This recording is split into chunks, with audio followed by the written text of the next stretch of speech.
बिस्मिल्लाहिर्रहमानिर्रहीम। अस्सलामु अलैकुम। डोनाल्ड ट्रंप दस्तखत कर चुके हैं और इन दस्तखतों को ईरान के खिलाफ एक नई कशीदगी बल्कि मुमकिना लड़ाई के आगाज के तौर पर देखा जा रहा है। सूरत हाल ये है कि ओमान में मुज़ाकरात हुए मगर ईरान ने वाज़े मौक़िफ़ इख्तियार किया कि वो अपना मीज़ाइल प्रोग्राम किसी सूरत ख़त्म नहीं करेगा, न बैकडोर चैनल के ज़रिए और न ही फ्रंट चैनल पर। पैगाम साफ था, जो कहना है जाकर ट्रंप से कह दें। उधर अभी वफूद पूरी तरह पहुंचे भी नहीं थे कि ट्रंप ने ऐलान कर दिया 25% टैरिफ। उन्होंने कहा कि जो भी मुल्क ईरान के साथ किसी भी किस्म की तजारत करेगा, चाहे तेल की खरीदारी हो, खुराक हो या किसी और नौयत का लेन देन, उस पर 25% टैरिफ आयद किया जाएगा। इस इक़दाम की वजह यह बताई जा रही है कि ईरान ने मीज़ाइल प्रोग्राम ख़त्म करने से साफ इनकार कर दिया है और ईरान की जानिब से सख्त लहजा इख्तियार किया गया, लड़ाई होनी है तो हो जाए, अमरीका को जो करना है कर ले। अब ट्रंप की हिकमत अमली क्या है? तासुर यह है कि वो पहले ईरान की मईशत को दबाव में लाना चाहते हैं, उसे कमज़ोर करना चाहते हैं और फिर स्ट्राइक की तरफ बढ़ना चाहते हैं, यानी पहले इक़्तिसादी दबाव फिर अस्करी ऑप्शन। इस वक्त दो मुमकिना सिनेरियोज़ ज़ेर बहस हैं। पहला, नेतन्याहू अमरीका जा रहे हैं। इत्तलात हैं कि वो ट्रंप पर दबाव डालने, वार्निंग देने या स्ट्राइक के लिए पुश करने जा रहे हैं। मुमकिन है उनके दौरे से पहले ही कोई कार्रवाई हो जाए और मुमकिन है वो खुद जाकर ये कहें कि अब वक्त आ गया है, स्ट्राइक कीजिए, क्योंकि मज़ीद कोई बात काबिल कबूल नहीं। ये ट्रंप के लिए एक मुश्किल मरहला है। एक तरफ दबाव, दूसरी तरफ नताइज का खौफ। असल मसला ये है कि ट्रंप शायद ये चाहते हैं कि ईरान के अंदर इतना दबाव और माशी बुहरान पैदा हो कि अवाम खुद सड़कों पर निकल आएं और अंदरूनी सतह पर तब्दीली आ जाए, बगैर बराह रास्त अमरीकी स्ट्राइक के, क्योंकि अगर अमरीका बराह रास्त स्ट्राइक करता है तो उसके अपने नताइज और नुकसानात भी हो सकते हैं। दूसरी जानिब बरतानिया की सरगर्मियों ने भी सूरत हाल को मज़ीद पेचीदा बना दिया है। इत्तलात हैं कि बरतानिया ने अपने F-35 तैयारे रवाना कर दिए हैं और वो कब्रस पहुंच चुके हैं, जहां इजराइल ने भी अपने तैयारे और अस्करी असासे तैनात कर रखे हैं। इसका मतलब क्या है? अगर हालात बिगड़ते हैं तो अमरीका, इजराइल और बरतानिया तीनों एक साथ ईरान के खिलाफ कार्रवाई के लिए तैयार हो सकते हैं। ये एक गैर मामूली सूरत हाल होगी। 3 न्यूक्लियर ताकतें एक मुल्क के खिलाफ सफ आरा। यही वो पहलू है जो मौजूदा हालात को निहायत ख़तरनाक बना रहा है।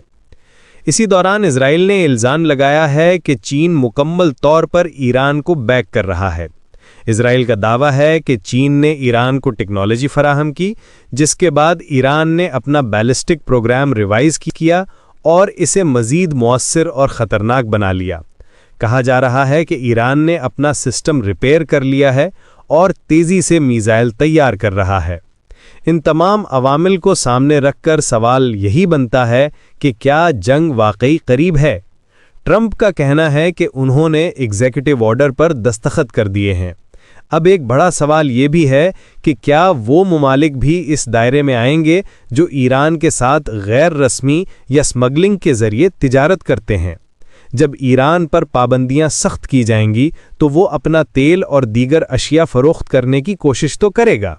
मिसाल के तौर पर ईरान का तेल दुनिया के मुख्तलिफ ममालिक में जाता है और बाज़ खित्तों में बड़ी मिक़दार में पहुंचता है। इंडिया के हवाले से भी कहा जा रहा है कि कई मामलात महदूद किए जा चुके हैं।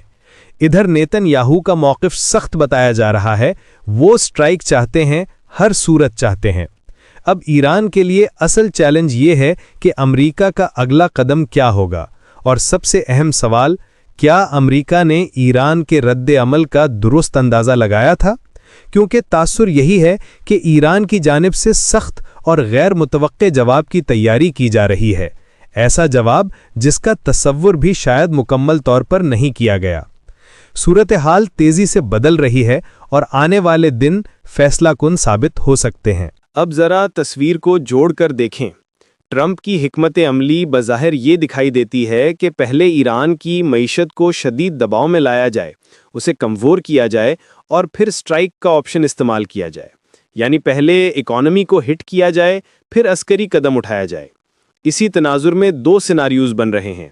नेतन्याहू अमरीका जा रहे हैं। कहा जा रहा है कि वो ट्रंप पर दबाव डालने, वार्निंग देने और स्ट्राइक के लिए पुश करने जा रहे हैं। یہ بھی امکان ظاہر کیا جا رہا ہے کہ وہ ٹرمپ کو سخت موقف اختیار کرنے پر مجبور کریں گے یا کم از کم یہ باور کروائیں گے کہ اب مزید تاخیر قابل قبول نہیں۔ آنے والے دنوں میں واضح ہو جائے گا کہ ان کا یہ دورہ کس سمت لے جاتا ہے۔ یہاں تک کہا جا رہا ہے کہ ممکن ہے ان کے امریکہ پہنچنے سے پہلے ہی کوئی سٹرائک ہو جائے۔ پیغام یہی دیا جا رہا ہے کہ اب موقع ہے، اب فیصلہ کن قدم اٹھایا جائے، کیونکہ موجودہ صورتحال میں کسی نرمی کی گنجائش نہیں۔ یہ مرحلہ ٹرمپ کے لیے خاصا حساس ہے، پہلے ہی دباؤ موجود ہے اور مزید پریشر ڈالا جا رہا ہے۔ دوسری طرف تاثر یہ بھی ہے کہ ٹرمپ براہ راست سٹرائک سے گریز کرنا چاہتے ہیں۔ وہ شاید یہ چاہتے ہیں کہ ایران پر اتنا معاشی دباؤ ڈالا جائے کہ اندرونی سطح پر بے چینی بڑھے، عوام احتجاج کریں اور حالات خود کسی تبدیلی کی طرف چلے جائیں، بغیر امریکہ کو کھلی عسکری کارروائی کرنی پڑے۔ کیونکہ اگر براہ راست سٹرائک ہوتی ہے تو اس کے نتائج امریکہ کے لیے بھی پیچیدہ ہو سکتے ہیں۔ ادھر برطانیہ کی سرگرمیاں بھی صورتحال کو مزید سنگین بنا رہی ہیں۔ اطلاعات ہیں کہ برطانیہ نے اپنے F-35 طیارے روانہ کر دیے ہیں اور وہ قبرص پہنچ چکے ہیں، وہی مقام جہاں اسرائیل نے بھی اپنے عسکری اثاثے تعینات کیے ہوئے ہیں۔ اس کا مطلب کیا لیا جا رہا ہے؟ یہ کہ اگر حالات بگڑتے ہیں تو برطانیہ، اسرائیل اور امریکہ تینوں ایک ساتھ ایران کے خلاف کارروائی کے لیے تیار ہو سکتے ہیں۔ یہ غیر معمولی منظرنامہ ہوگا۔ 3 نیوکلیئر طاقتیں ایک ملک کے خلاف صف بندی کرتی ہوئی نظر آئیں۔ یہی وجہ ہے کہ اس وقت صورتحال کو نہایت خطرناک قرار دیا جا رہا ہے۔ اسی دوران اسرائیل نے الزام عائد کیا ہے کہ چین مکمل طور پر ایران کو بیک کر رہا ہے۔ اسرائیلی موقف کے مطابق چین نے ایران کو ٹیکنالوجی فراہم کی، جس کے بعد ایران نے اپنا بیلسٹک پروگرام ریوائز کیا اور اسے مزید مؤثر بنا لیا۔ کہا جا رہا ہے کہ ایران نے اپنا سسٹم ریپیئر کر لیا ہے اور اب تیزی سے میزائل تیار کیے جا رہے ہیں۔ ان تمام پہلوؤں کو سامنے رکھ کر سوال یہی بنتا ہے، کیا حالات جنگ کی طرف بڑھ رہے ہیں؟ ٹرمپ یہ کہہ چکے ہیں کہ انہوں نے ایگزیکٹو آرڈر پر دستخط کر دیے ہیں۔ اب ایک اہم سوال یہ بھی ہے کہ کیا وہ ممالک بھی اس دباؤ کی زد میں آئیں گے جو ایران کے ساتھ غیر رسمی یا سمگلنگ کے ذریعے تجارت کرتے ہیں؟ جب ایران پر پابندیاں سخت ہوں گی تو اسے اپنا تیل اور دیگر اشیاء فروخت کرنے کے راستے تلاش کرنے ہوں گے۔ ایران کا تیل دنیا کے مختلف حصوں میں جاتا ہے، بعض ممالک میں بڑی مقدار میں۔ انڈیا کے حوالے سے کہا جا رہا ہے کہ کئی چیزوں کو پہلے ہی محدود کیا جا چکا ہے۔ دوسری طرف نیتن یاہو کا موقف سخت ہے۔ اطلاعات یہی ہیں کہ وہ واضحی طور پر سٹرائک چاہتے ہیں، ہر صورت سٹرائک۔ اب سوال یہ ہے کہ کیا دباؤ، پابندیاں اور عسکری تیاری مل کر ایک بڑے تصادم کی طرف لے جا رہی ہیں یا آخری لمحے میں کوئی سفارتی راستہ نکل آئے گا؟ آنے والے دن فیصلہ کن ثابت ہو سکتے ہیں۔ اور اب صورتحال کچھ یوں ہے کہ ٹرمپ کو بھی واضح پیغام پہنچ چکا ہے۔ عمان میں ہونے والی بالواسطہ بات چیت کے بعد مذاکراتی ٹیم جب وہاں سے نکلی تو واشنگٹن کو باقاعدہ آگاہ کیا گیا کہ ایران اپنے موقف سے پیچھے ہٹنے کو تیار نہیں۔ ایرانی قیادت کے سامنے جو شرائط رکھی گئیں جن میں مختلف مطالبات شامل تھے، ان پر تہران نے صاف انکار کر دیا۔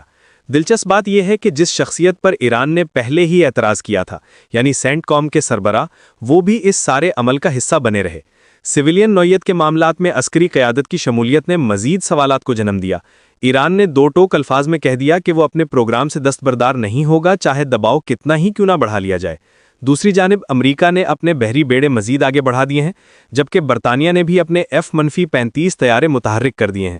اسی دوران ٹرمپ یہ موقف اختیار کیے ہوئے ہیں کہ ایران کسی معاہدے کے لیے بے چین ہے، مگر حقیقت یہ ہے کہ ایران مذاکرات اپنی شرائط پر چاہتا ہے، نہ کہ میزائل پروگرام یا دیگر دفاعی صلاحیتوں کی مکمل قربانی دے کر۔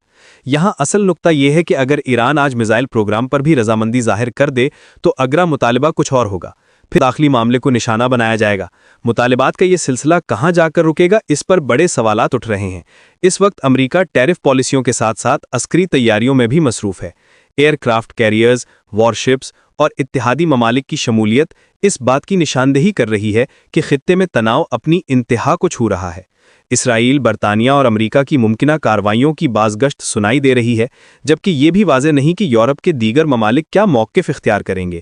ایسی صورت میں سوال یہ پیدا ہوتا ہے کہ چین اور روس کیا رد عمل دیں گے۔